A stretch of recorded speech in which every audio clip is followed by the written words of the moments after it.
It's much better. Glad to see you all here. You know, this is a good day. It's an important day. I know that we've experienced a lot of trials recently in the firing in Shaw Air Force Base, and I think it's good today that we'll take some time to talk about those things, the tough things. But I also hope that we'll take some time to focus on some of the positive things, because there are many positive things happening around us as well.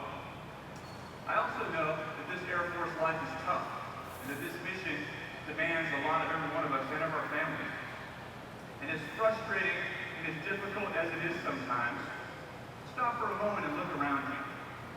Right now, you're surrounded by thousands of teammates and wingmen, every one of them. Like, I don't even have a planned script. I'm just going to go up there and do it. And that means something.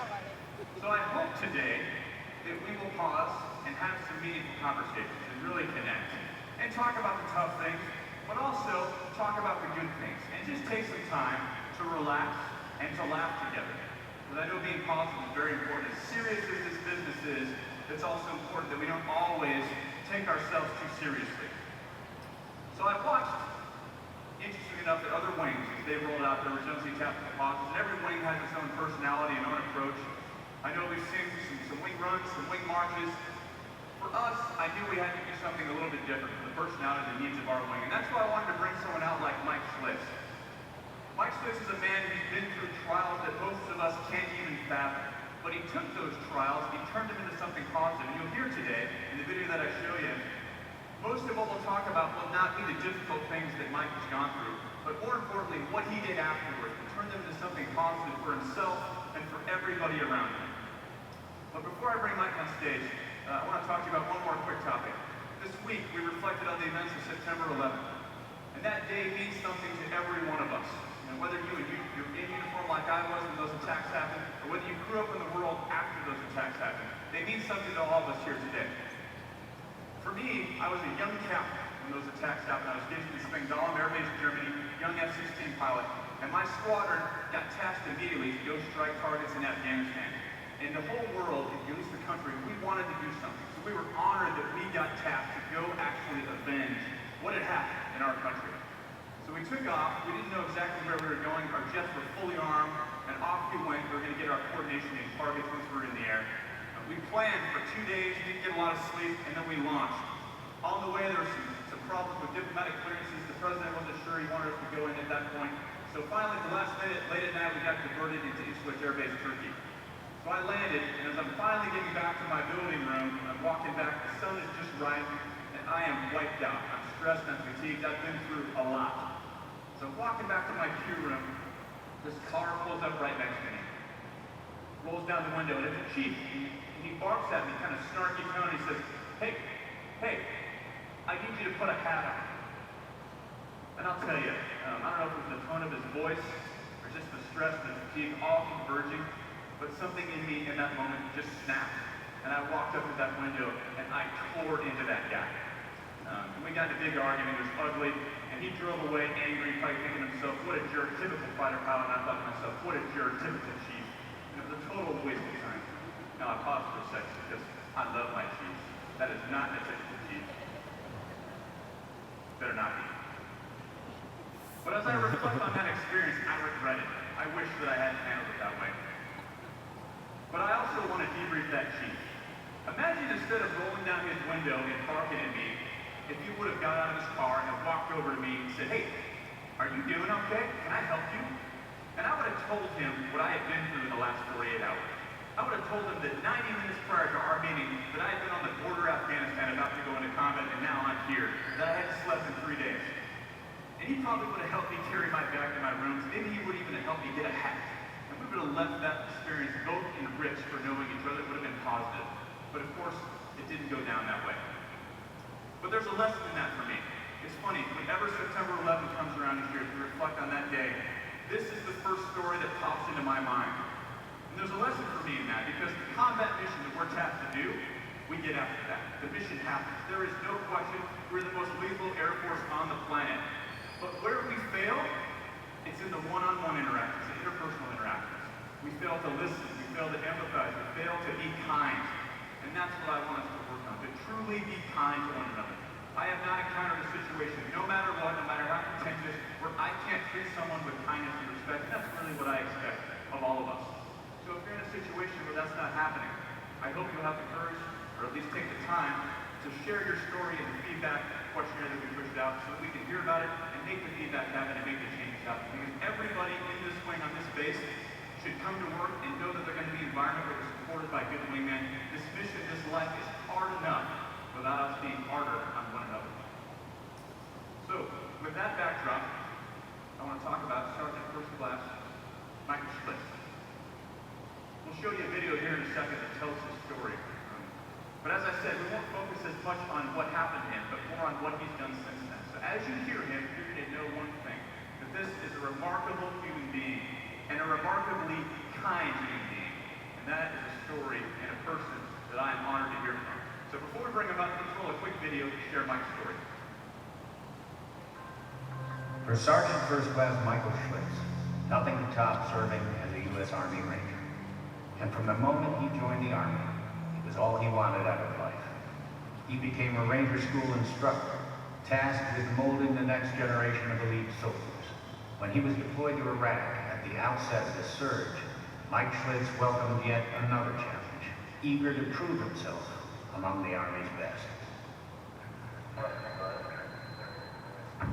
February 27, 2007, Southwest Baghdad. 6 months into his deployment, Sergeant First Class Schlitz prepared to lead a mission to locate and disarm the roadside bombs that were the bane of U.S. forces in Iraq. The mission was routine. The soldiers rose early, then headed out for a 15-hour day on patrol. Leading the way were 4 heavily armored vehicles outfitted with metal detectors to locate hidden explosives. Bringing up the rear of the convoy in a lightly armored Humvee was Mike Schlitz, joined by his driver, Corporal Warren Henry Jr., his gunner, Sergeant Richard Sukinka, and his medic, Sergeant Jonathan Catapero. The sun had just begun to rise a few hours into their mission when the convoy approached a dead-end street. Reaching the end of the street, the convoy slowly turned, making its way back to the open road. As Schlitz's vehicle passed over the drainpipe, there was a sudden flash. A massive explosion rocked the Humvee. Insurgents had buried 2 artillery shells and a propane tank next to the underground drainpipe, making the IED undetectable.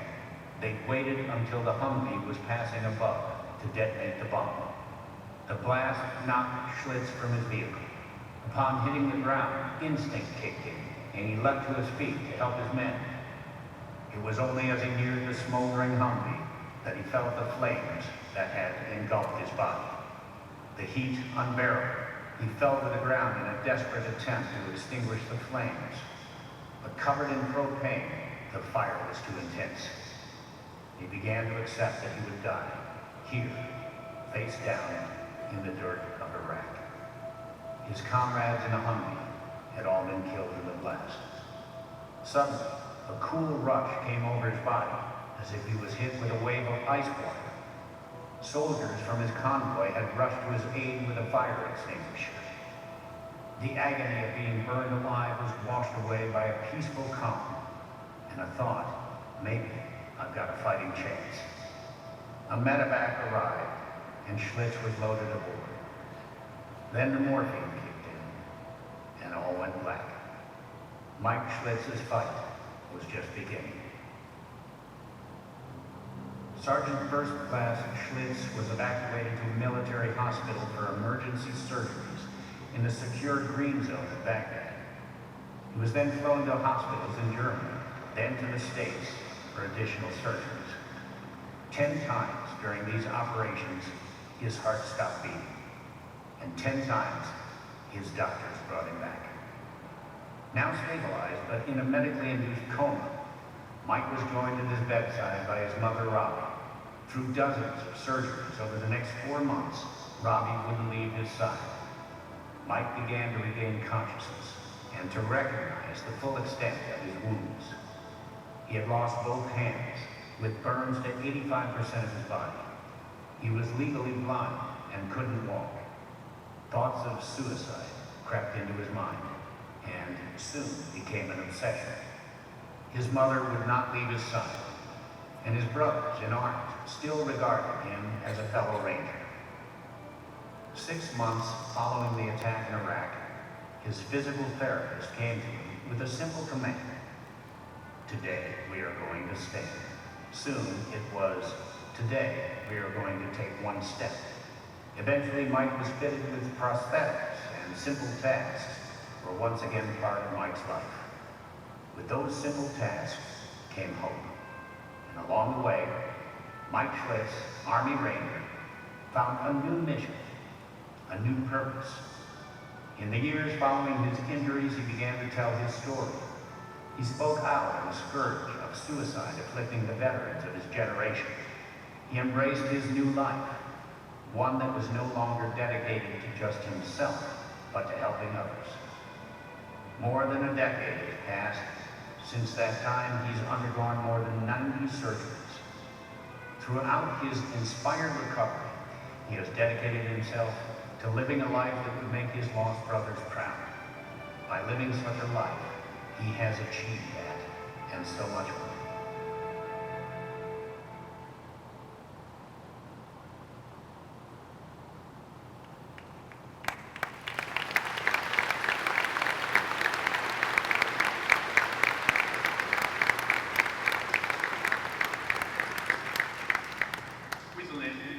Please stand and welcome to the stage Sergeant First Class and American hero, Mike Schlitz.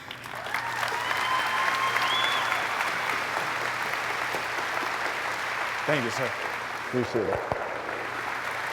Thank you. Thank you. Appreciate you guys inviting me out here today. Thank you so much. It's truly an honor to be here. When Colonel O'Malley asked if I'd come out here and hook you guys up with some remarks, I couldn't pass it up. But pretty insensitive with the hook joke. So I'm gonna kind of tell you a little bit more about my story, not so much about the injury, but what happened after the injury. But first, I kind of like to know who I'm talking to in the audience. So I know I have a lot of airmen in here, but do I have any Marines in here? Darn, I was hoping to sound smart. I know there's some Army people on base. Any soldiers? Man, I gotta really step up. Oh, we got one, woo! So the next group that I wanna kind of recognize is what I consider the most important. What about military family members? We got any military family members in here? Talk about, I see a few hands go up. Talk about one of the toughest jobs that there's out there, and one that gets very little recognition. So I always want to recognize the family members, the ones who take care of us on the home front, the ones that allow us to do our jobs, and really do it without anything. So let's give all the family members another round of applause. Thank you.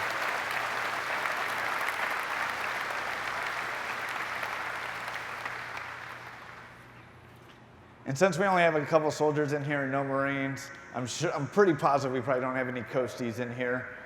So let's blow the roof off this place and let me hear what the airmen got. What you guys got? Really?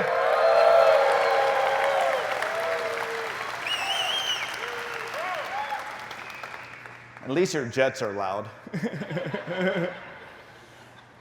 So as you saw in the video, narrated by Lieutenant Dan, and I gotta admit, I've known Gary Sinise now for about 10 years. It's really awesome seeing that video because he makes me look a lot cooler than I am. So I'm pretty thankful that he put that together for me. So in 2007, well actually 2006 when I first got to Iraq, what we call the surge, it was the height of the war. And the entire area was littered with IEDs.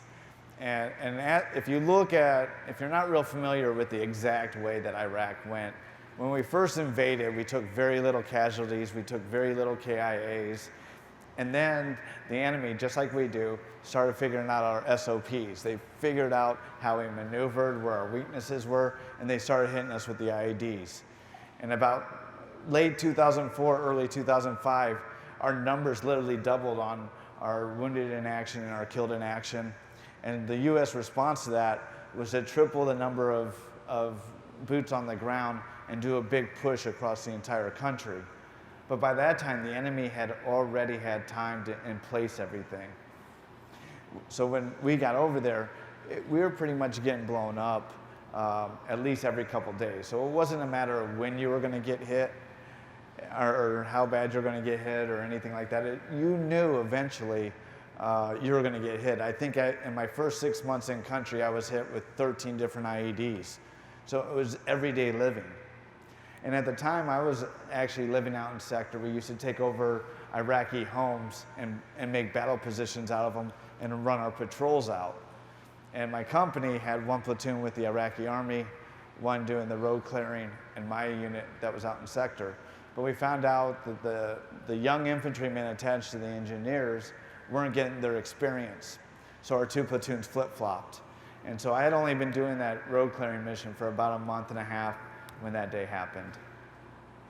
As you heard when they loaded me on the medevac, everything kind of went black. I remember the flight medic asking me, you know, my name and social. I probably got my name out and maybe a couple digits of that social before everything was out.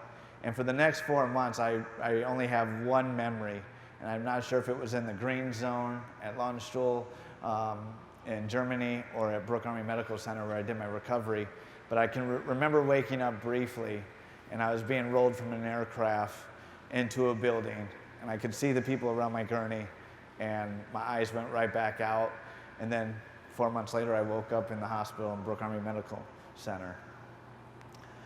What was funny about that time is I had no idea I was really in the hospital.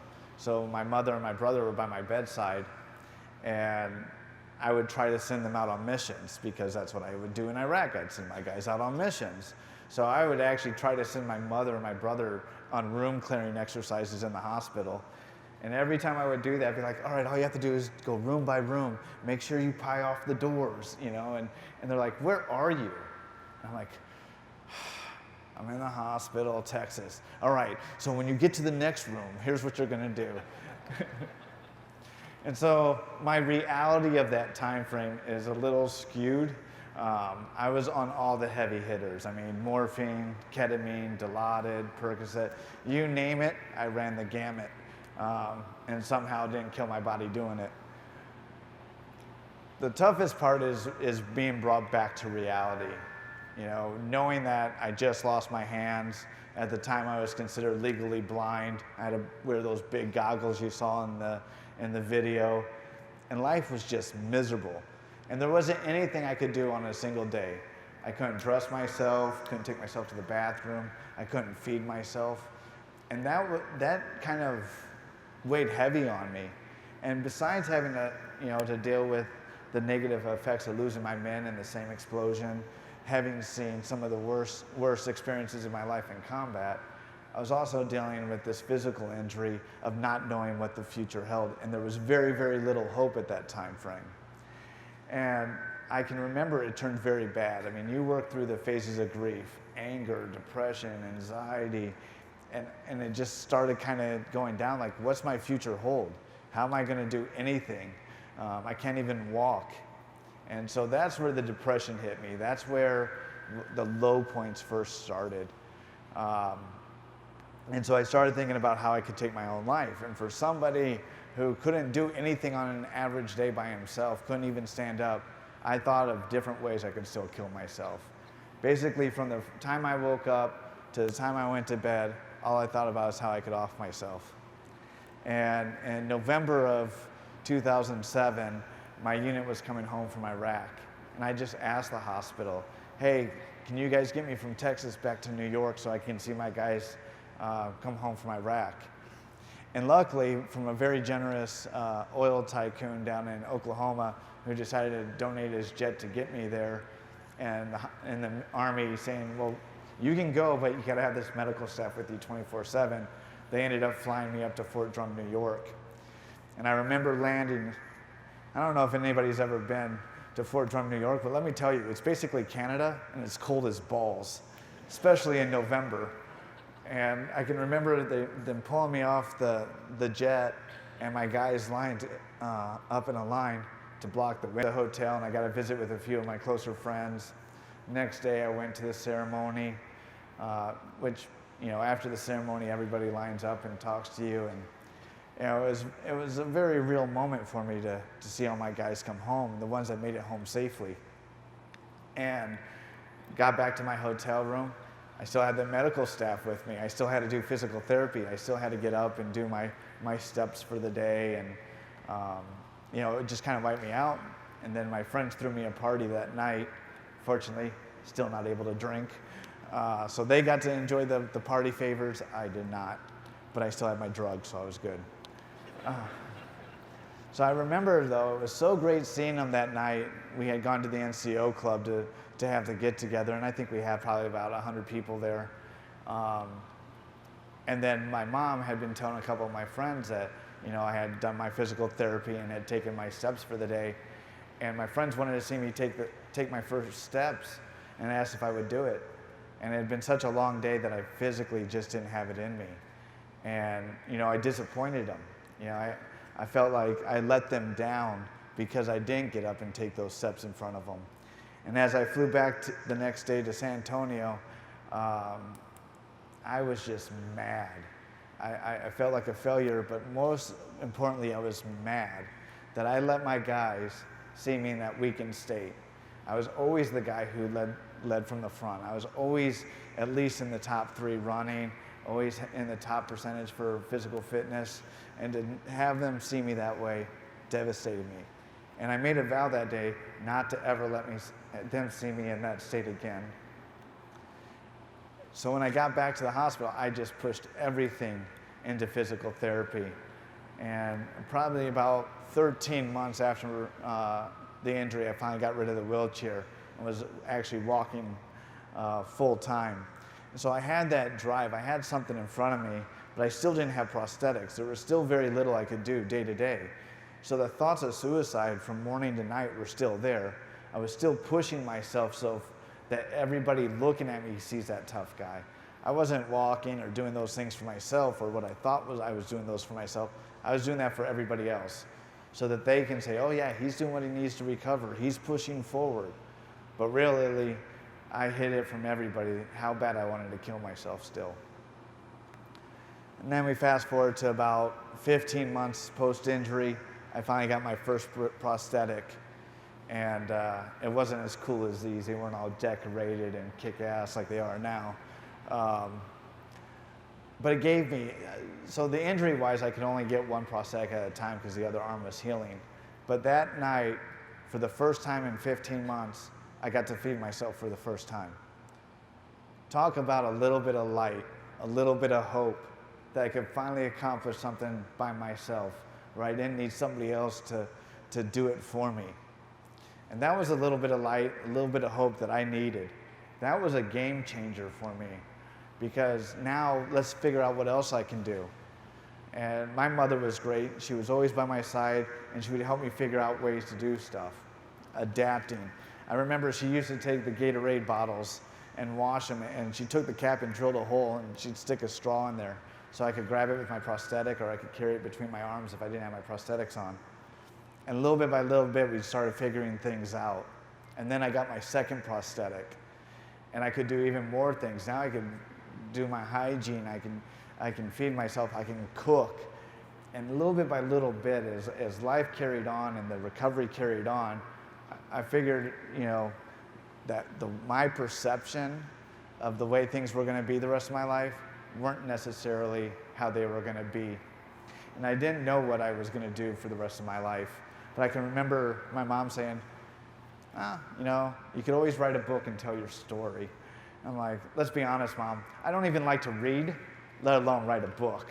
Let's be honest, like, none of my top 10 things of things I want to do. And I can still remember the next thing she said is, maybe you can get up and speak and tell your story in front of groups of people and share your experiences. And I'm like, there ain't no way I'm going to do that either. I'm not a very good public speaker. I don't want to get up in front of a bunch of strangers and share all my sordid details. But yet, here I am. So as things got moving and I was able to start doing things, one of the things I started noticing about myself is I had let myself go physically. I was able to walk, but I was getting fat. I mean, I was having surgeries every three weeks, 5 weeks, just one operation after the operation. And I would just keep eating food and really not doing any physical exertion. And for somebody who was 165 pounds when he got blown up, and in ICU, I was down to 114 pounds in ICU. And now all of a sudden I found myself way up over 200 pounds. I knew something had to change. And so I started working out within my capabilities. Initially it was just walks, then it became jogging, then it became running, then it became weightlifting. And I got myself back into physical conditioning to where I can make some of those photos you saw in the video. 2 years after my injury, I was making trips back to Iraq and Afghanistan. But had I not started taking care of myself, both physically and mentally, I would have never been able to make those trips. And soon, the thoughts of suicide went from, morning to night to randomly throughout the day to, every couple weeks to every couple months to maybe once a year. And I would love to sit up here and say that I never have thoughts of suicide anymore, but the bottom line is I'm human, I have frustrations, I have angers, and they still creep in there every now and again. But the idea for me is that I recognize it, that I understand it, and that I take care of it. And that if I need to, that I reach out to the professionals that can actually provide the care that I need.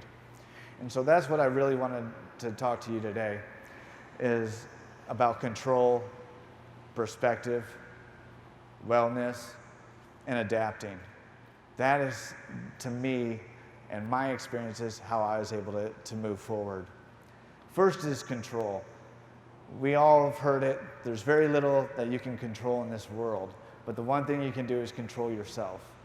So you have to do control by your thoughts, by your actions, understanding that you can't control other people, and that gets us in trouble sometimes. I know in the military, I was very routine-based, very rigor.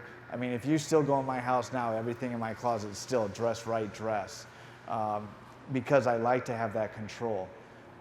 But I realized that having too much control wasn't doing me very good justice. It was causing me to have fights with my girlfriends. It was causing me to have fights with my family. It was costing me friendships because I wanted everything my way.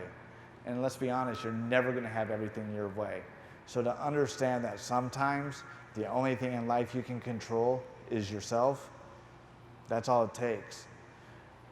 One of the things, and I was talking to Colonel O'Malley and some of the staff earlier, is, the prosthetics. While they're really cool and they're robotic and they move and they turn and they twist, sometimes they go down. We all know that.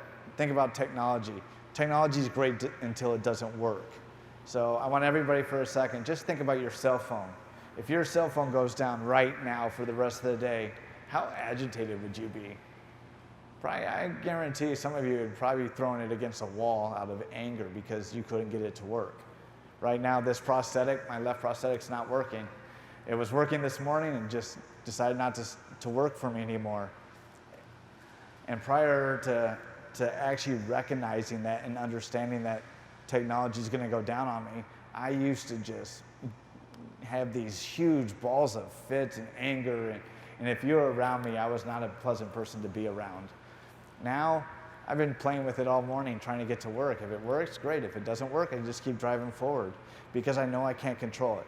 It's going to do what it wants to do, and when I get back home to Georgia, I'll throw it in the shop, they'll get it up and running for me, and then I'll be good to go again. But there's nothing that I can possibly do right at this moment to get it running, so why get mad about it? So that brings me to understanding yourself and where your thoughts come from and why you react the way you react is a huge part of mental wellness. I'm very lucky. I've worked for the Gary Sinise Foundation in some capacity since it was founded in 2011. And over the last 2 years, working in their outreach department, it's my job to go out and vet programs, facilities, organizations that all support our community. And in that, I have kind of really focused on mental health because that's the biggest need I see out in our community right now across the board. Whether you're active, you're out, it is not a good time and society across the board on the amount of struggle people are facing. And so I have vetted clinical, non-clinical, and very alternative means to mental health. And one of the kind of the philosophies that I kind of adapted through that was that there's three primary emotions. That you have fear, sadness, and joy. Those are emotions. You can't describe emotions without attaching feelings to it. So if I want to describe joy, I have to say I'm happy, I'm gleeful, you know, all the things that kind of build my dopamine up. But if I'm sad, you know, probably energyless, you know, all these different things. So what they kind of explained to me is that all the things that you feel, your feelings are based off those emotions in some capacity. So if I tell you you're having lots of anger, the chances are you have a combination of fear and sadness. Now, you know, everything, you can have secondary feelings that are attached. So you can have anxiety, depression, the other things that also feed into that anger, but you can't have it without fear and sadness. So if you can recognize, one, you're mad. So right now, we'll take my prosthetic. I'm mad that my prosthetic's not working. I'm sad that it's not working, you know, and I'm fearful that I'm gonna have to live like this the rest of my life with my prosthetics to keep breaking down. So of course, if I combine those feelings, it's gonna cause some anger, you know. So for me, every time I get mad, I try to figure out the cause now. If I am frustrated, if I have anxiety, if I have depression, what is causing that? You know, if you have anxiety, chances are you have an over amount of fear. The main factor in anxiety is fear. So if it's money, maybe it's a fear that you don't have enough money, or you're not going to be able to save up, or you're not going to have the things that you want. That anxiety can be, I have too much money and now I don't know where to put my money, or how am I going to protect my money. But ultimately, if you're having anxiety, it is because you have an overwhelming amount of fear. If you're depressed and you can't get past it, then you have to recognize that the main cause of depression is sadness. So what in your life is making you feel that way? And once you recognize what's going on mentally, you can adapt and change and overpower it, because we have that ability to control it. We have the ability to control the way we think and process things. And oftentimes, that's going to lead you to perspective. Now, perspective is one of the biggest things that I can harp on right now, and it's having a positive outlook on any given situation. So in the video, you saw I had lost 3 of my men in the explosion. Sergeant Susanka, Sergeant Cadavero, and Corporal Lauren Henry. And for a long time, I had survivor's guilt. And we hear that term thrown out all the time. And a lot of service members, a lot of family members, our Gold Star family members, still struggle with survivor's guilt. And it's an understanding reaction to a horrific situation. So about 5 years ago, the Gold Star families had invited me to their conference to come speak to them. And I had no idea what somebody like me, somebody who was lucky enough to survive their injuries, that still gets to live a good life, that gets to have these experiences, is going to tell a Gold Star family member who lost their mother, their father, their son, their brother, their sister in combat. What do you tell them? And it came down, and I sat on it, and I thought about it, and I came up with what my message I delivered was, I don't have survivor's guilt. I'm going to stop looking at it as a bad thing. I'm going to start looking at it in a more positive way. And I came up with the term, I have survivor's pride. I am proud that I got to serve with those men. I am proud that they served our nation, that they raised their hand, that they stood for something, that my path crossed with them, that I got to serve with them, that I got to laugh with them, that I got to play practical jokes on them. Those are all positive things. So the problem was I was focusing on all the negative, the fact that they weren't here anymore, and it was driving me nuts. And now, by looking at it with a positive outlook, it changed my perspective. I don't have to think about those bad moments anymore, that I can focus on the real men that they were. Corporal Lauren Henry was due to get out of the military in about 8 months and was already accepted into the police academy. Here's a guy not only served his nation, but was ready to serve his nation on the home front. Sergeant Sasenka was literally the guy who would give you the shirt off his back. And when you got to know him, you realized a good portion of his childhood he was spent homeless. And that was the kindness of a stranger who brought him in and clothed him and fed him and educated him, and the reason why he served the military. So he was always the first one if somebody was in need to give back. And then there was Cadavero, my medic. I kind of call him kind of douchey, just for the fact that he was the one who was always challenging me. He was very physically fit, and he'd always challenge me to push-ups and runs and give me a hard time. And I can just remember giving each other, like if he beat me in a run, how proud he felt. And then the next day I would just crush him. But it was that back and forth. So why would I not want to recognize those memories versus that tragic day? Look, I'm sad that they're not here. They're with me all the time. I carry them in my heart, but I'm still going to carry that positive perspective of it. So now I'm going to ask you guys another question. And I want to show of hands, and I want you guys to be honest. And it might take a little bit of courage, but who here thinks mental health is a bad word? Especially career-wise. Thinks it's going to affect your career, think people are going to look down on you, that they're going to look at you differently if you seek mental health? Because that was me. I came in the Army in 1996 where we didn't talk about feelings. You could have a bone sticking out your leg and you wouldn't even go to sick call. You just suck it up and drive forward. And that was the upbringing I was brought in the military, and especially with the Rangers. You never showed any weakness. And that's how we viewed it. But we're in a time, and it's not just in the military community, but in society as a whole, that times are changing and mental health is becoming more looked upon. You know, I heard Colonel O'Malley, and I've read the news articles talking about the suicides in the Air Force right now and the stand downs you guys are having nationwide. But look, it's not just service members, all right? If you look at every demographic there is right now, there's a spike in suicide rates. If you look at suicide rates among teenagers, it is the highest it's ever been. If you look at retiring businessmen, higher than it's ever been. It is a social epidemic right now that is affecting everybody. So if you think that mental health is going to be a detriment to yourself or a detriment to your career, you're wrong.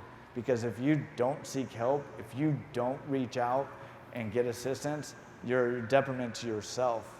And that's going to be the detriment to your career. You destroying your own mind and destroying your own body is going to be what causes you to fall, not the career. And so during these programs that I get to vet, I have found practices that we can all use to help us get to the next stage. Something as simple as breathing. Like, I never thought about breathing. I mean, if I got pissed off, I'd be like, and I'd exasperate a little bit.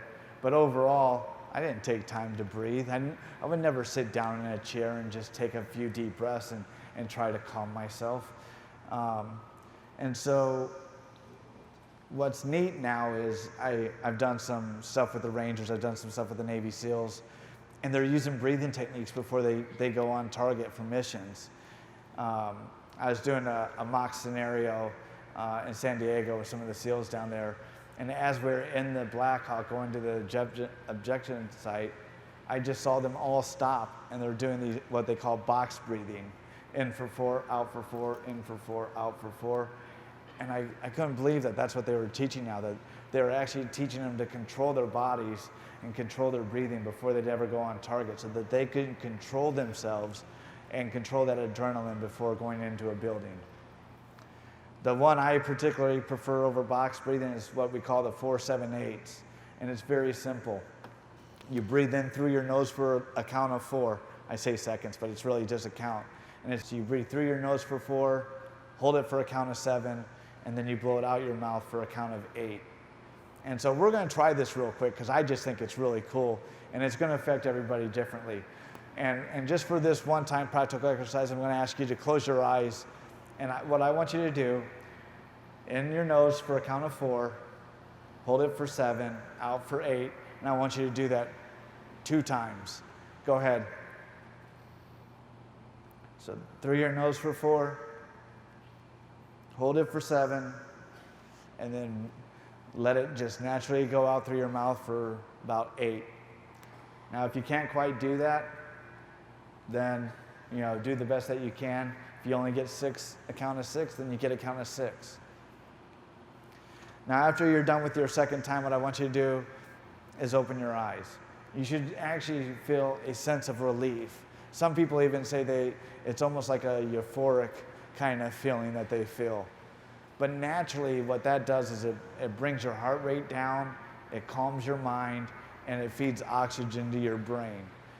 A lot of the times on just a daily activity, we're chest breathers. All our air stays in the upper part of our lungs. And we don't take enough time to actually fully fill our lungs with oxygen. And that oxygen that we need for our brain, for focus, for energy. And so if you could do this a few times a day. Who here has road rage? Anybody? Yeah, me too. I'm right there with you, and I can't even drive. But I just get so aggravated with traffic.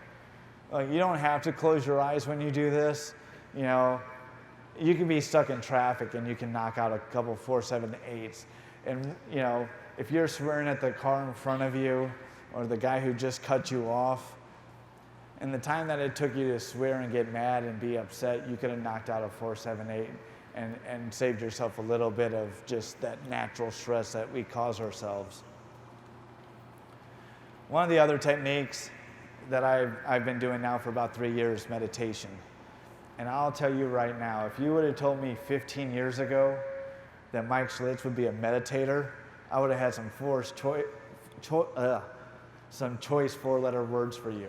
Because there was no way that Mike Schlitz was going to meditate, do some hippy-dippy, California BS, and go out there and go, yeah. That wasn't going to happen. But there's a facility called Boulder Crest Retreat. It was founded by Ken Folk, who is a retired Special Operations EOD Master Chief. He also founded the EOD Warrior Foundation. And what they did is they have this wonderful wellness retreat out in the mountains of Virginia, and they actually teach it there. And they give scholarships to veterans to be able to learn and get taught on the proper ways of doing meditation. And so the one that I do is Transcendental Meditation, TM for short, and it's a mantra-based meditation. 20 minutes twice a day. I do it in the morning, I do it in the afternoon, and it energizes me. Anybody here ever take cat naps? 15, 20 minutes, break away for lunch, go knock out 20 minutes in your car? Because I used to do that. I'll be honest. If I could escape, throw down my lunch real quick and go escape and go get a couple of Z's at lunch, I would do it. But I always would wake up and I'd be groggy and I would drag ass, and I really wasn't as focused as before the 20 minutes. And so now with the meditation and through the process of breathing and the mantra base, 20 minutes, I wake up, I am freaking energized. I'm like, we can go run a marathon. I have so much energy because I'm focused. My brain got the oxygen, I took the break. If my pain level is spiking, I can knock out a 20-minute meditation. When I'm done, my pain level's down. I have body temperature issues. So if my body temp is spiking, I can meditate, brings my body temperature back down to a manageable rate. It is physiology, sorry, brain tongue tired today, that your body's naturally going to realign itself. Funny story on the meditation though. I think it was my second day learning how to meditate. I was meditating with some other veterans, and the guru, as I call him, was this old Grenada Ranger who jumped in, Panama, jumped into Panama. Old crusty retired first sergeant, looks like Papa Smurf, and he's gonna, teach us this meditation and stuff. And we finish, and I have all this energy that I just jumped up and I was like, man, I'm ready to go kill some people. And they kind of all looked at me, they're like, we think you're meditating wrong. Like, it's supposed to calm you, not make you want to go kill people. And I'm like, no, it's not that I want to go kill people, but the amount of energy that I have is like that hyped up sensation before we go on target.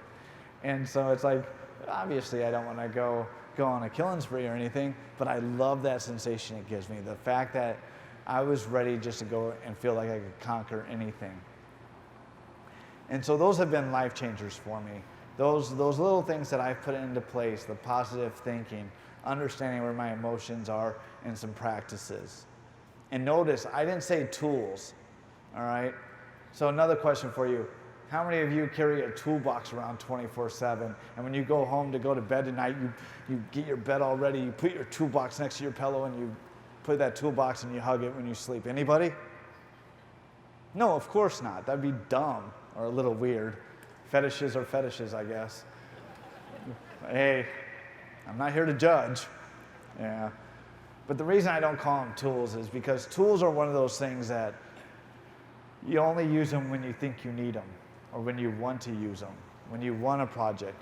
But practices are things that you put into your routine. Getting up and working out is a practice. It's a habit. It's a routine. It's a thing that you do every single day.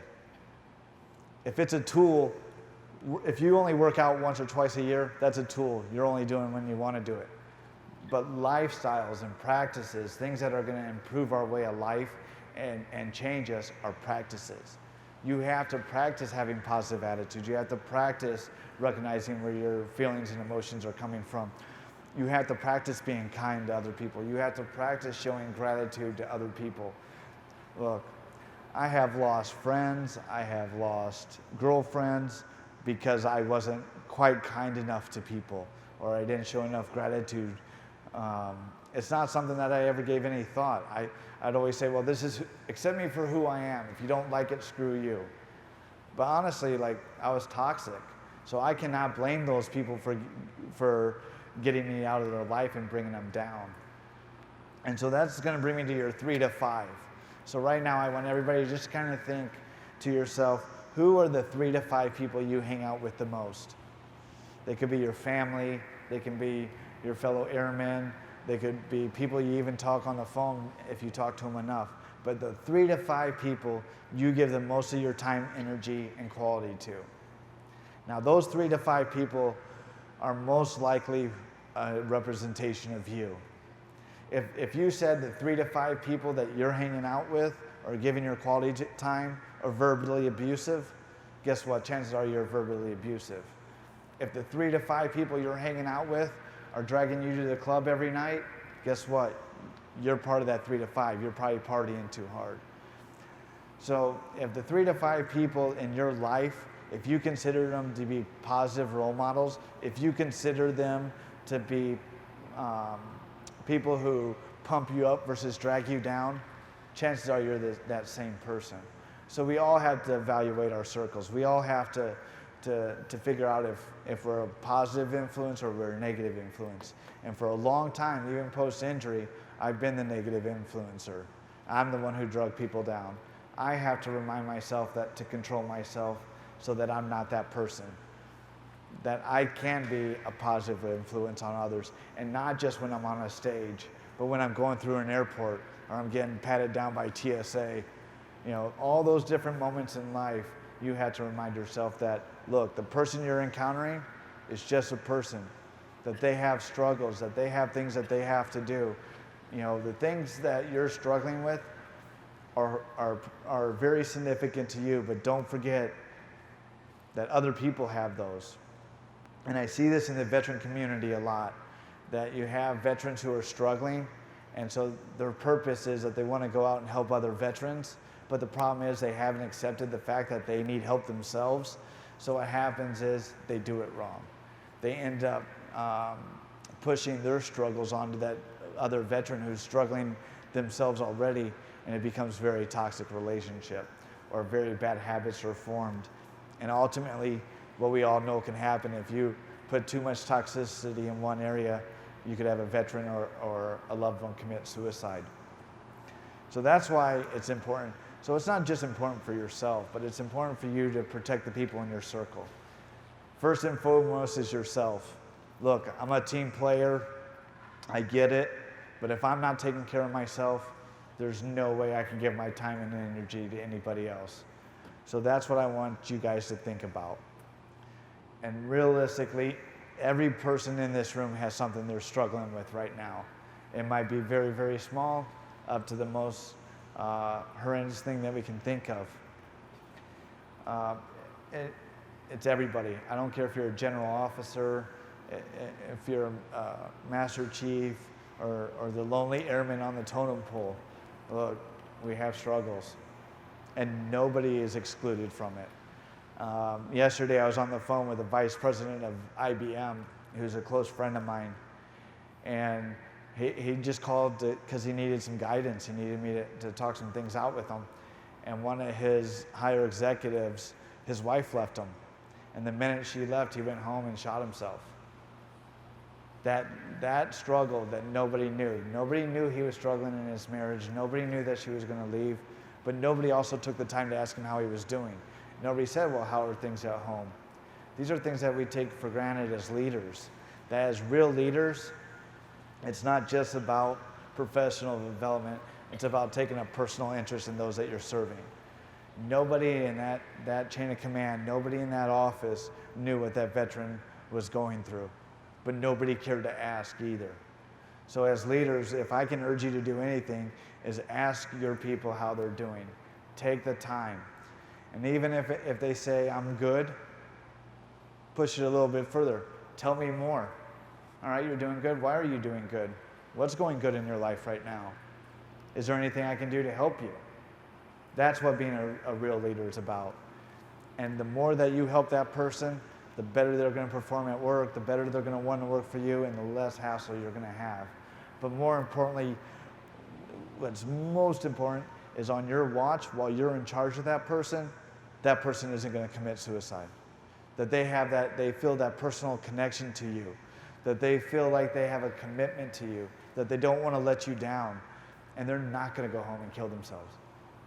But if you're that toxic leader who's always yelling at them, never giving them praise, and you're always harping, or you're showing no interest, or you take no real time to spend with them, don't be surprised if something bad happens.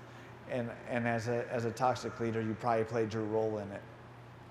And that's it's something hard to say, and it kind of sounds like, I'm being harsh, but the bottom line is, if you're not taking the time for your soldiers and one commits suicide, you did play a role in that person's life. Because there's a few places we spend our time. Everybody's a little different, but we'll call it 4 to 8 hours of sleep. If you're in the military, like a gazillion hours of work, and then the little bit of social time you have. Those few hours that you get to yourself, to be with yourself or your family. So if the majority of your time is spent at work and not at home and not sleeping, where's your biggest impact? Where's your biggest stressors? It's probably coming from work. And the second one is what you do with your off time, how you're spending that off time. Those are the two biggest things that are influencing your life right now. And so if you are struggling, if you're having thoughts of suicide, it's coming from one of those two locations. And I recognize when I start to get burnt out. I tell my bosses, hey, look, I've been on the road for 8 weeks without a day off. I need to take a step back because I can mentally and physically feel myself slipping. And the more I slip, the more frustrated I get, the more angry I get, and those thoughts keep creeping back into my head. And that's not a place I want to be, because it's not healthy for me and it's not healthy for the people around me. So with all that said, one of the best parts for me is actually going to be able to have you guys ask me questions. And here's the thing, I don't care if it's about the day I was injured, I don't care if it's about the recovery, I don't care if it's about what I'm doing now. I don't care if it's inappropriate, because I'm an open book. Just be ready for the answer if you ask it. But I'm no holds bar. You can ask me whatever you want to ask. And I encourage you to raise your hands. If you're thinking it, there's probably somebody else in this room who's thinking the same thing or wants that, but might not have the courage to ask yet. So have the courage for them. I'm a veteran's voice. I have a lot of brothers and sisters in arms that would love to do what I do, but they don't have the platform. So I have to be the platform for them. So I have to have the courage to do it. So I ask the same from you. I ask for you guys to give me some impactful questions that you guys have. And I might not have the answer for you, but I'll do my best to answer them. So we have a couple people walking out with the microphones. Oh, all right. So there's a microphone. So if you have a question for me, I want somebody at each microphone. And I'm just saying, if you don't walk to the microphone, I'm going to be calling some people out. Because I know there's not every day where you get somebody like me up here that can answer your questions from my perspective. So first one, there's always got to be the first person. Who's it going to be? All right, sir, go to the microphone. You got to break it up for everybody. Yeah, lead by example. Woo woo. Mike, you talked a lot about kind of the root causes of depression and suicidal ideations. One of the things that I also worry about too is that sometimes when we're in depression, deep depression, the problem is that we can't logically link to why we feel that way. I mean, you were talking where you could find the things, but so often I worry that it's not the case. You know, you don't know what's wrong. It's an illness. How do you deal with that versus, as you said, very positive ways to handle when we know something situational is bothering us? But what about when it's a medical kind of thing? So everybody heard the question. So my advice is there's specialists out there. Look, I'm not a doctor. I'm not the medical professional. I'm not a mental health expert. I have just been to probably somewhere around the neighborhood of about 50 programs with those specialists. Look, if you're feeling that way and you can't get to the root of why you're feeling that way, it's time to go see somebody with the answers. If I can't fix my car, I take it to a mechanic. He fixes it because he knows what right looks like. He knows what to do. So if I can't fix it myself, why would I not go to a mental specialist? Why would I not have the fortitude to go try some new wellness practices? So if you are feeling those things where you can't answer your internal questions, then it's time to go see a specialist. It's time to reach out to somebody who might have those answers. And look, the first specialist you go to might not be able to help you. It's a very real possibility that the first person you go to just won't have the personal connection with you, won't have the answer. It doesn't mean stop. It means go to the next one. If I take my car to a mechanic and the first one guy starts scratching his head and goes, I don't know, I'm not going to leave it at that. I'm going to take it to the next mechanic. And that specialist is going to figure out how to help. Look, the thing with mental health is there's not one thing that fixes everybody. You know, I know that we harp on medications, but there are people out there that truly need medications to level out. And there's a fine line between being over-medicated and under-medicated and no medications at all. Everybody's different. That's why when I go out and I vet programs, I vet clinical programs and non-clinical programs. Clinical programs aren't for everybody. Not everybody wants to be in that kind of doctor institute type setting. There are people that want to get outdoors, that are going to want to go do activities, that are going to want to look at it from a different point. And the last thing I'll say on just reaching out to people is I kind of describe it like leadership. So whatever your leadership is, you're a combination of all your previous leaders, good and bad. From your previous leaders, you learned what was good and you kept those traits and you put them into your book. And then you also learned what not to do, what's toxic, and you got rid of those things. And so your leadership style, my leadership style, is a combination of all my mentors and leaders that I've had before me. And I constantly try to get better. And if something used to work but doesn't work now, I get rid of it and I go find something else that can work. And therapy is no different. You might want to check out 3 or 4 programs and use a combination of each one. I know when I get up here and I speak, and I talk about some of the things that help me, those are multiple and you come with the, oh, you know, I'm here for you, and that might be the one that pushes them in the further direction. Or on the flip side, you go to somebody with the light humor, and they need you to be that person to say, I'm here for you if you need anything. One of those two aspects or approaches could push them in a further direction. How do you realize which option to go with?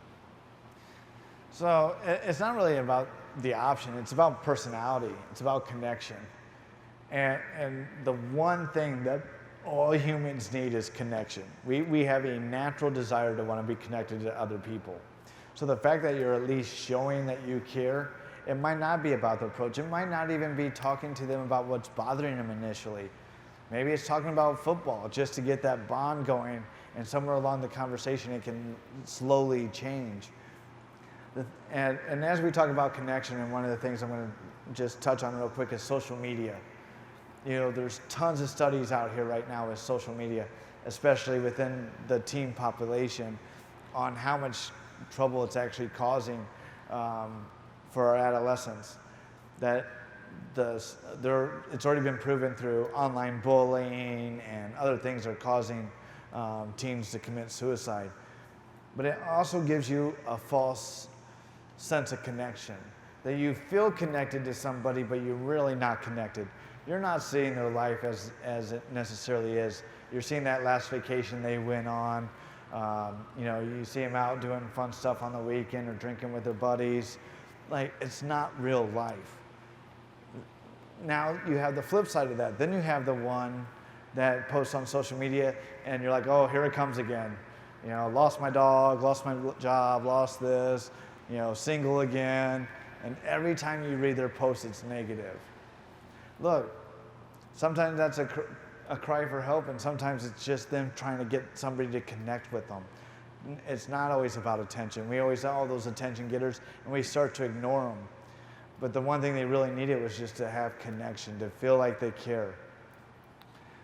You know, one of the trends right now, obviously, texting. How many people actually pick up the phone and call their friends versus shoot them a text? I'm just curious because I get text messages all the time from people I know. Hey brother, you good? Reply, I'm good, done. Meanwhile, I could be slamming down a fifth of liquor and I got a pistol next to me, but I'm good, don't worry. I haven't picked it up yet. But if you pick up the phone and actually call the people that worry you, and you know them well enough, you know by the tone of their voice, you know by the inflection if they're really in trouble, if they're lying to you. I have a very close friend of mine I have worried about for years. A few years back, I actually put him in the hospital 3 different times for suicidal ideations. The dude worries me. He still worries me to this day. But he likes to text. When I get those weird, random, strange text messages, I call. I'm not gonna let him just text out his feelings. I'm gonna hold him accountable. I'm gonna make him tell me what's wrong, because I can't help him if I don't. The more, you know, there's nothing against a friendly email, text message, IM, but there's nothing that beats actually going out and going to dinner with them, having lunch with them, or picking up the phone, depending on what, you know, where they're at and what your current situation is and what you can provide. But human connection is always going to be the key. So it's not always about the approach. Sometimes it's about just connecting with them. Ask them something else. Build that rapport with them. Build that friendship with them. And you're going to figure out the right answer, and you're going to figure out the right approach. Morning. So you talked a little bit about your experience. In hindsight, when you were dealing with the daily suicidal ideations, at that time you had people that were still tending to you and caring. Were you exhibiting signs that you believe that individuals around you either could have or should have picked up on, or was this kind of entirely internal? So it was entirely internal for me, for my situation. So being in the hospital when it first started, I really didn't talk a lot. I didn't really have the energy, plus I had scar bands, I had medical issues that made it hard for me to speak. And even when it started, I actually had a trach in my throat that the only time I could speak is somebody would push the button on my throat. So if nobody was in the room, I couldn't speak or talk or do anything. So initially, it was really easy for me just to live up inside my head. Now, I say I didn't exhibit signs later on. Like, I didn't verbally tell anybody I wanted to commit suicide. I didn't lay out. I didn't do internet searches. So there was no real like that. But I had a lot of anger and I had a lot of frustration. And I would just flip my lid. I mean, I'd have all these big outbursts. If people are really struggling and they're having these constant outbursts, there's obviously something going on in their life. So I would like to say nobody knew, but somebody probably knew through my actual treatment and outbursts that I was struggling. Thank you. I just want to say that I do know where you're coming from. Seaport, I grew up in Buffalo. I'm sorry. Freaking cold. My question is, when you thought about suicide every day, from the day to the night, how did you? What made you not go through it? So, for me, the reason I was planning it for so long on how to actually commit suicide is because I couldn't actually really physically do it right away. But I was never left alone. I've had an incredible support network. I was lucky enough to have my mother as my caregiver, so she was semi-around like 24/7. Change the culture that we have established here. And what I mean by that is a culture that is where mission is preferred over people, or people prefer themselves over others. I mean, look, naturally, people are always going to do what's in their best interest. You know, like, I'm trying to think the actual terminology, but like, basically, no friends among criminals or whatever. You know, one criminal is always going to rat out the other criminal because they're always going to do what's best for themselves. As far as culture, look, we all have an obligation to be the cultural change. When they started really focusing on women getting inside the Ranger community, being able to go to Ranger school, serve in Ranger regiment, obviously I had a lot of phone calls, I had a lot of newspapers calling for my opinion about whether or not females should be able to go into special operations, be able to attend schools. And look, the bottom line is 100%, if you're excluding somebody from being able to train, you're not doing. What harm does it cause to allow women to go through training? None. And in that time, if they're proving themselves capable of doing the job, then why would we exclude them from doing that job? It makes absolute no sense. But if I'm the guy who says, this is the way it's always been done, this is the way we're going to do it, then nothing's going to change. I had to step up and say, look, if they can meet the standards and the standards don't change, then don't stop them from being able to do it. Taking a personal interest in the people around you, it doesn't take that much effort, it doesn't take that much time, and you can do it while you're doing the mission. You know, mission first, we have to be combat ready. We got an enemy that are ready to chop our heads off and kill us at any moment. And, you know, we just, you know, honored September 11th. Look, well, that was 2 days ago. The next attack is right around the corner. So we have to be mission ready. We have to put some priorities on that. But just because you're mission ready and you're putting the priorities there, doesn't mean you stop with the people around you. So you can be that cultural change. And it takes all of us. You know, I'm going to go back to women in special operations. It's pretty new right now. They're slowly filtering in. They're starting to prove themselves. It's weird. It's new. They're unsure if it's actually going to work. But I'm telling you, 15 years from now, and we look back, it's going to be normal. It's going to be the standard. It's not going to be any taboo to it. So there might be some taboo stuff right now, but if enough of us start paying attention and enough of us start making the change, we look back, you know, in 15 years, it could be a totally different culture. And look at all the other cultures that have already done this before us. Blacks serving in the military used to have to be in their own units because they didn't think they could serve with the same as the rest of the units. It took time, it took change. Look, it's coming across society right now, even in elementary schools, junior highs and high school where it needs to start. That cultural change is already starting. Now it's up to us to do it, and really you, because you guys are still serving, it's up to you guys to be the example for the military. Sir, just love to hear your advice on folks that there's folks out there who know there's something wrong, but they're afraid of being told it's just in your head, or just go take some Prozac, or God forbid if they've already been told it's just in your head. So this is a tough one, and again, it's a little different for me because I have physical injuries.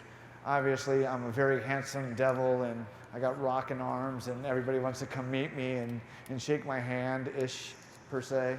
But tons of veterans, thousands upon thousands of veterans, are labeled with invisible wounds, right?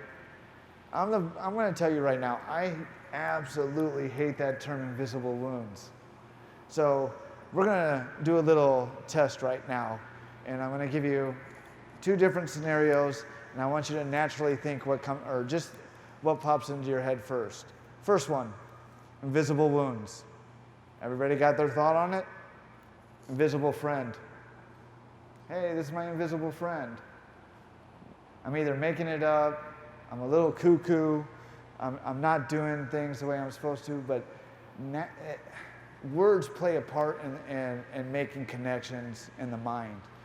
And I've always been an advocate on Capitol Hill to get rid of the term invisible wounds, because it makes people think that it doesn't exist. Look, I have struggled mentally. I have worked with countless veterans who have been struggling mentally. It exists. So if anybody's telling you it's made up, it's in your head, then they're probably deflecting, or they just haven't had the personal experience to make that connection with you, because it's proven. If you look at the homeless rate, unemployment rate, suicide rate, you can actually start to draw lines and understand that people are struggling. If there's physically nothing wrong with them, then obviously there's something else going on in their life.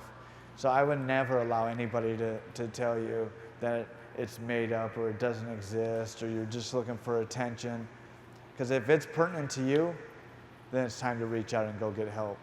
And sometimes you're not going to have the person that's courageous enough to drive you down there or push you. It is going to rely on you. If you have enough bad days, if you're spending the majority of your paycheck on alcohol, it's probably time to go get yourself checked in somewhere. And talking about alcohol, I use alcohol as an example because in our culture, it's a drinking culture. I like to drink. I still drink. I collect bourbon, so you know I'm drinking some of that. But it's almost to an unhealthy level, because we're able to self-medicate with it. And people self-medicate multiple ways. We know about alcohol. We know about drugs. We know about shopping. If you're going home and you have more Amazon boxes in your garage than you can park your car, you might want to reevaluate yourself.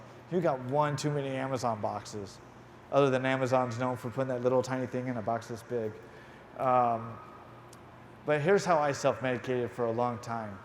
I self-medicated, so when I retired from the military initially, I started my own company, and I was working like 90-hour weeks, and I just threw all my time into my business and getting up and going around the country.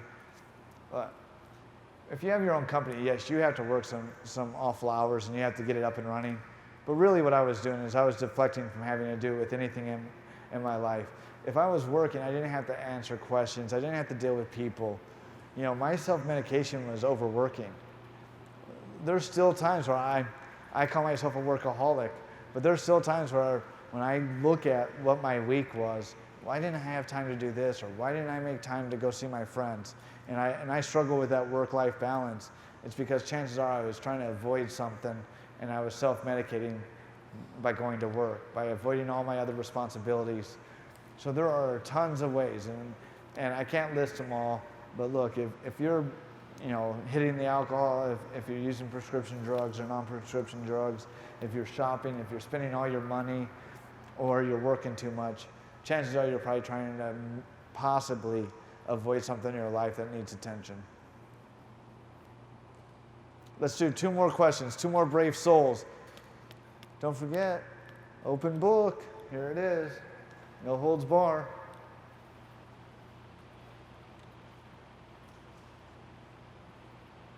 Do you think that depression could be a manifestation of anger turned inward, and that suicide could be the ultimate culmination of that anger, and the mass shootings that we've seen in society could be a further manifestation of that anger? If so, can you speak about where you think or what you've seen and observed, or where the sources of that anger is coming from? Absolutely. All right. So when I say situational awareness, most people that I have met in my travels, when I say situational awareness, it's talking about threat perception, going out, 360-degree awareness, looking for possible threats, looking, sights, smells, everything in that environment. But when I talk about situational awareness, very seldom do I ever hear what's going on with me in that situation. It's always that 360-degree, like I'm the center and I'm not focusing on myself. So a lot of times it's what's going on in your own life that you're avoiding. And yeah, you're looking for the other threats, but what about your internal threats? And yes, depression can manifest into many different ugly faces, including some psychological diagnosis from schizophrenia to some of the other ones. And I still have a firm belief that it still comes back to connection. That people, if you look right now, people want their voices heard. They want their opinion heard. There's all these protests and rallies and anger. I actually stopped scrolling down Facebook and some of the other social media sites because it was negative, anger. And if I read enough of those, I start to feel that myself. I start to kind of eat some of that internally, and I can start to feel myself get frustrated and angry over something stupid. And if you do that enough, it's going to manifest into tragedy. Especially, like some of these shootings, we don't know what their home life was.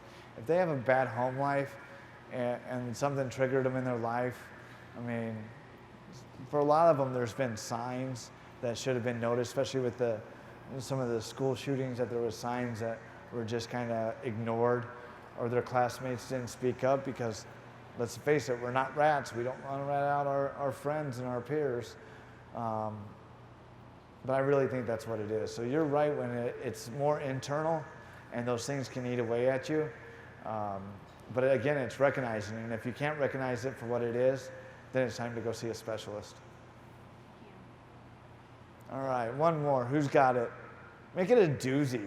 Like, I really want something fun or outrageous. Hi, question for you. So as a commander in an organization, you talk about, and I agree with you 100%, you raise your hand, and people may not raise their hand here, but you feel like, hey, there's consequences to that. And we absolutely agree that, there should be consequences to that. But at the same time, as looking at the members, and as commanders, we look at it and go, hey, is this person mentally capable for continued service, right? So that's a challenge, because now that's a potential impact to them. So we raise our hand and say, hey, it's not a bad thing, but there are consequences. How do we as leaders, the commanders, deal with that? Because we are looking at mission ready to get you down range, to do the job, and then there's a struggle, even with me as a commander going, hey, I gotta hold you. You may not be right for military service, but I still care about your health and what you want to, what you do in life and being successful. So how do we challenge that? Because there is potential consequences of, if I continue to have problems, we're not horrible deployable. So how do we challenge that in culture? What's your thoughts? A lot of the times, and as a commander, you can see that a lot of the things that we deem problem children are because they're getting in trouble. They're out drinking, or they're getting into fights, they're not doing their job, they're tired, they're late. The behavioral things that we, as the military, always deemed as our problem children, people that aren't adaptable to the military and we boot them out. But chances are, if we gave them a little bit of actual real treatment, they could bounce back. If you look at, if you go for like a psychology degree or a social worker degree, one of the things they make you do when you're going through school is a family tree, right? And what they do is they have you list your grandparents, list your parents, list you, and then if you have kids, you list your kids down here. And then you list all the positive and negative traits, your grandparents, down to your parents, down to you, down to your kids. And you can almost take that marker from the top and draw it all the way down to the bottom to your kids. The same things that you grew up doing and were both good and bad. So if you had a love of, if your grandmother and parents had a love of music, you probably have a love of music. If they were verbally abusive, you're probably verbally abusive. If they were physically abusive, there's a chance that you're physically abusive. And then what do we do with those people? We go and we highly train them, right? So let's just, for example, say I was verbally abused as growing up, and then I go to basic training. Who's the first person I come encounter with? A verbally abusive drill sergeant, right? And it continues, and it continues, and it continues. And now I get to my unit, and I'm all kinds of messed up. And they say I'm not fit for duty. It's not that I'm not fit for duty. It's just I don't recognize it for myself. So if we take time out of our schedules for wellness practices or making sure that people are treated correctly, or if you even have to pull that service member out of your company for a little bit and put them into a med hold so they can get treatment and come back hopefully before deployment, you as a commander have that option. And you're still going to make mission requirements. But if every time somebody acts out or gets in trouble, we just deem them unfit for the military, we're now releasing that back into the civilian world. And when we release those people back and those veterans in the civilian world, they're now even more dangerous. Because now they don't have routine, they don't have structure, they don't have discipline, they don't have anybody telling them what to do. And we've seen it over and over. And again, I mean, I go back to the homelessness rate, the unemployment rate, but a lot of those veterans were struggling in the military and then got pushed out, you know? So I think we need to take more responsibilities on our level to say, am I not mission ready because the guy is truly unfit to be in the military, or am I not correctly training him or getting him the treatment he needs? So it's a tough call, you know, and again, you know, I don't think our leaders are trained enough, especially the low-level leaders. Our young officers, our young NCOs are actually being trained enough on what to look for. And I think, again, that's going to be a cultural change. You know, when the leaders up top start making it mandatory and leading by example, it's going to trickle down. But for the time being, it's going to be you guys with boots on the ground taking charge of that.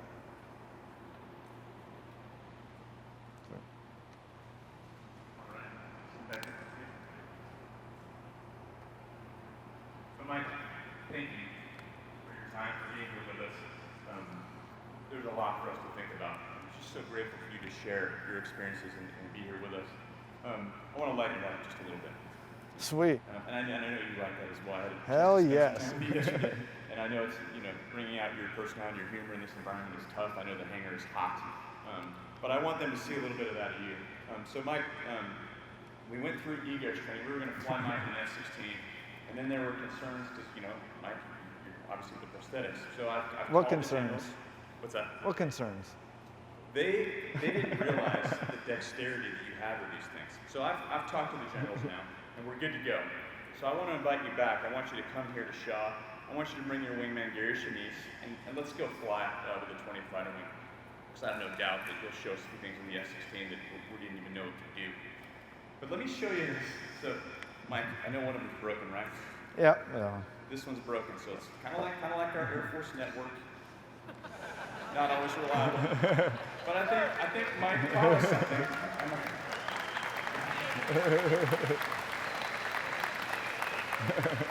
Very true. Yeah.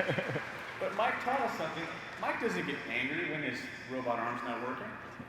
And we try not to get angry either. Certainly not at our beloved cops squadron. It's not their fault to take Air Force problem. Wired up, fired up, we love you. So I just want to show you, Mike can literally crush things with his robot arms here. I'm gonna take So the you lid wanna off. I'm gonna cap take a, off? yeah, I'm gonna take a drink of it too, so You careful. want to hydrate first? Yeah. There you go. You're on step side here. So it's kind of, you know, I'm gonna grab it a little Want lower. to get lower? Yeah, that way I can actually hit my mouth. All right. Thank you. Sweet. Nice. Oh, wet t-shirt contest. Very sweet. So refreshing. Oh. Well, it's the Air Force, right? That's what you guys do? If you have more Air Force jokes, bring it. Anyway, Mike, looking forward to having you back here in a few months. There's one more thing I want to do here with you, just to lighten it up and end on a positive note. And then we'll also give you the opportunity, as you head off to your squadrons, if you want to come up and talk to Mike and shake his hooks and give him a hug, please come up and do it. He's a great If you man. want to get wet. And get a little wet, cool off. Whenever I'm in front of a crowd and I have a microphone, and I actually don't have a microphone in my hand right now, I've got this boom mic right here. I feel like I'm in a boy band. You're not that Maybe pretty. I'm not that pretty, you got that right. But Mike, something I always do is I do a wave. And we've had wings for these resiliency down days that have done, fun runs and marches, but how about we do a wing wave led by Sergeant First Class Mike Schlitz? Can you do that for us? And that's how we'll end. They know what to do. So what am I doing? Just point at them, they'll start cheering. Just kind of go over Oh, there. who's going to be first? Just kind of run. Who's it going to be? It's going to be you. All right, do it.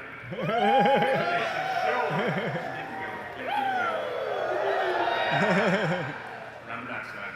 Round the backside. Let's go. All right. Mike, they can do a little better than that. That wasn't that awesome. Let's just. Did you not hear them sound off this morning? That's your people. I know. The hangar's hot. The hangar's hot. They were night flying. They're tired. Ah. Yeah. So let's just do it one more time together. Ready, set, go. Make some noise. Let's get loud. Hey, thank you so much, Mike. Thank you for being here. Thank you you. for your attention, everybody. Appreciate it. Come up here, say hi to Mike. Give him a hand. Thank you. Appreciate it. Thank you so much. All right. Thank you. It didn't squirt up at all. Oh well.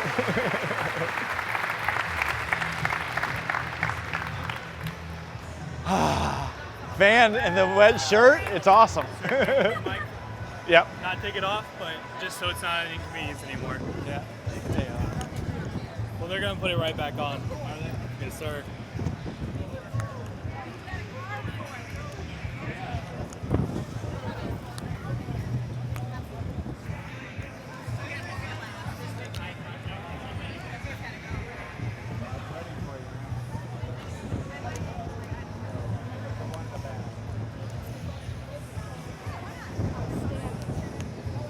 Hopefully you got something from it, man. Absolutely. I have a quick question for you. Yes. That when